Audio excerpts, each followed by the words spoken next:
Xin chào các bạn, trở lại kênh bảo vệ chó của mình. Thì mình hôm nay mình sẽ vào bếp làm món mới các bạn. Nãy mình có chạy ngang chợ mình mua mớ cá sai về, mình nghiên cứu, mình mua miếng đậu bún nữa các bạn. Mình quấn, mình nhét vô, mình chiên làm như ngoài bán mấy bò viên chiên ngoài chợ ngoài đường á. Mình nghiên cứu mình làm coi giống không. Thì bây giờ mất điều đó rồi. Thì bây giờ mình sẽ vô bếp cùng hai chú chó mình nấu nướng ăn các bạn. Đây mình có một miếng cá sai các bạn. Bây giờ mình sẽ dùng đậu bún mình quấn vòng vòng. Như đây chắc cũng chừng 2 cọng 3 cọng gì. Còn như rồi chiều nay mình xào cơm với thịt kho các bạn. Quấn lại nè, vậy nè. Mình rửa các bạn.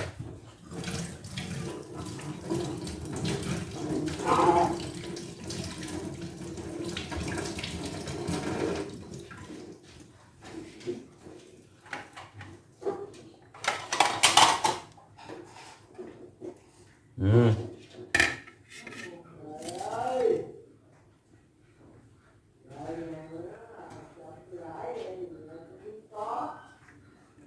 Đó. Bây giờ mình quấn đậu bún lại các bạn. Đó. Mình thắt cho nó gần lại. Đậu bún này nói chung là mình cũng để cho nó héo héo một chút nữa các bạn. Ừ. Mình đánh cho nó một vòng rồi nè, mình thắt làm đó. Đó, cái này là một cái các bạn. Bắt đầu cái mình dùng cái muỗng cà phê.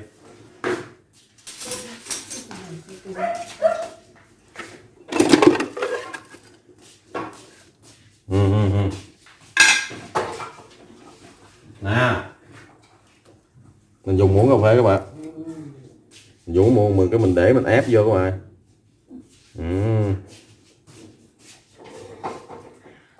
Đấy, đó các bạn, được một cái rồi đấy. Mình ép vô cho nó lọt vô cái nhân vô trong, dính vô cá, dính vô đấy, như vậy là các bạn. Mình nãy tính lấy tăm cố định chứ mà khỏi các bạn, giờ nó cứng nó hơi trả tăm luôn. Thôi bây giờ mình nổi lửa mình chiên các bạn. Hồi khỏi luôn, bên đây có cái chảo cũ mình tận dụng chảo mình dầu sẵn mình chiên luôn các bạn. Quên, đỡ tốn cái chảo. Đó. Còn bên đây mẹ mình chiên mớ gà cho con của mình ăn với cả nhà ăn luôn các bạn.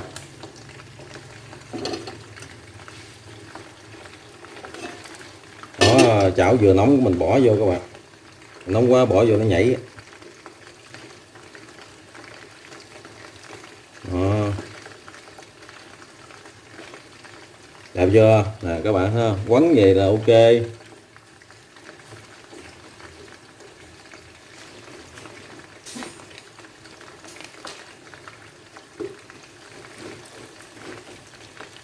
Đó.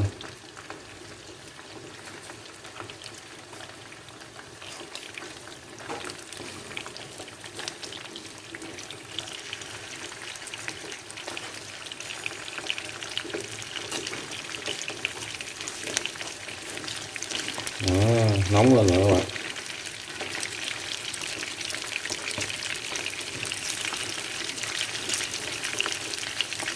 Đó. Xong một dĩa.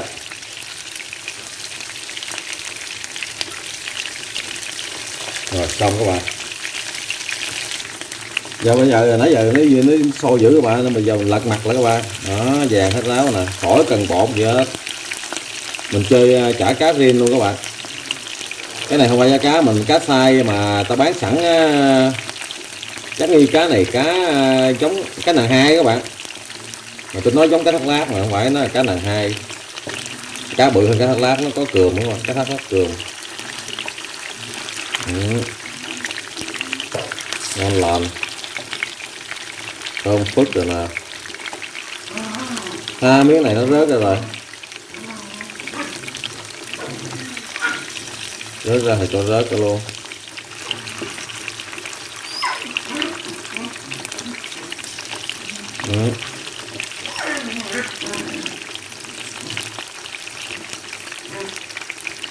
Rồi xong mình kiếm cái nắp này đậy lại các bạn, bự quá.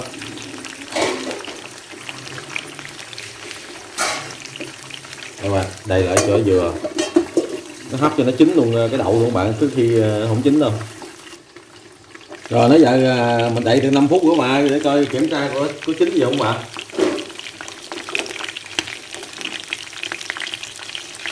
Còn cái mặt dưới nó vàng nè,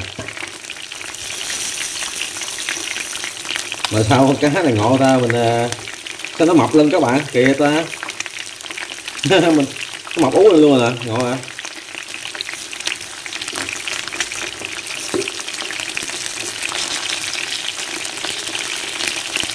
Rồi nó mập lên từ bá lửa luôn rồi. Ngộ không?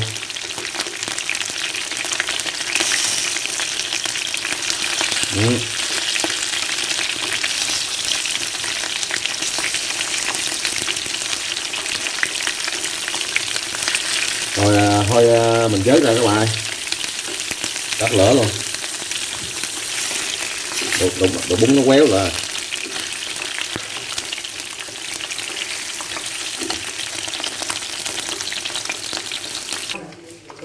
Bây giờ mình bữa nay ăn tương ớt xí muội nha các bạn, đổi món đi, hả mà ăn tương ớt tương cà mà mình bữa nay tương ớt xí muội. Thôi giờ mình lên nhà trên ăn các bạn. Đây các bạn, bây giờ hai chú chó cũng đang đứng xung quanh các bạn. Ê, ngon không các bạn? Đó, quá tuyệt luôn.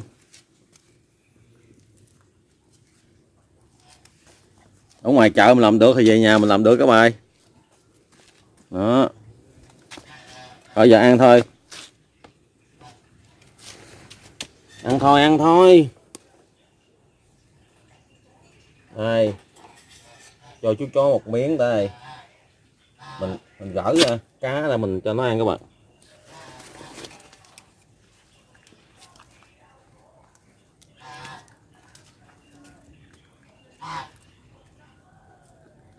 Đây. Nóng nha, hàng nóng đấy.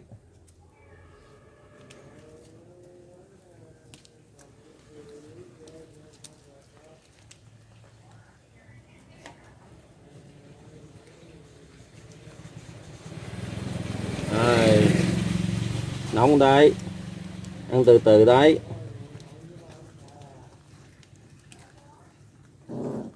Thôi gừ cái đấy.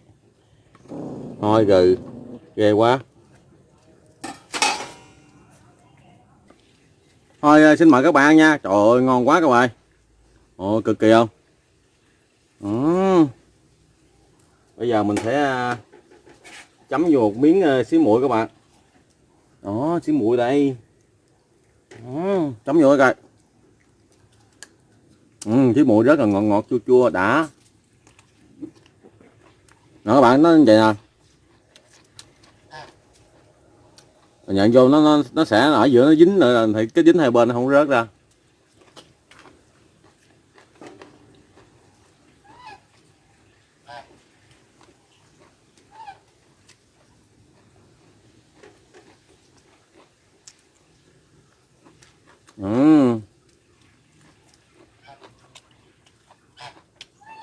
Phải chặt miếng nữa coi.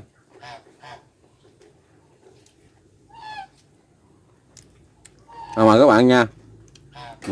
Dễ làm không? Đơn giản không? Không.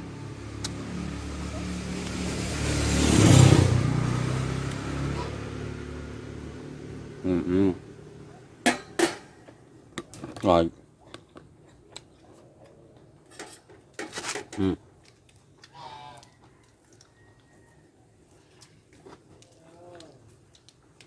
Ừ. Gỡ cá là cho ăn mà. Ừ. Đó.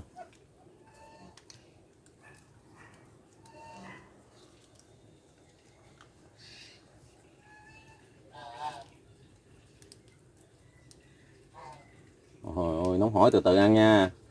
Nóng hổi vừa thổi ra ăn nha. Đừng có cố ăn là phù mỏ nha.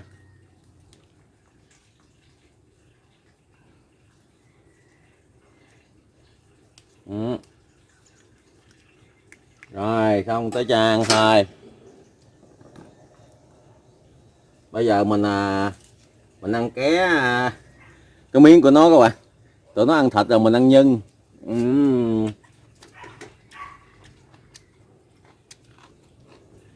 Mình cuốn nó tròn voi nè các bạn.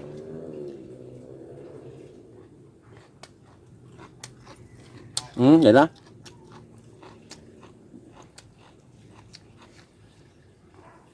Quá ngon.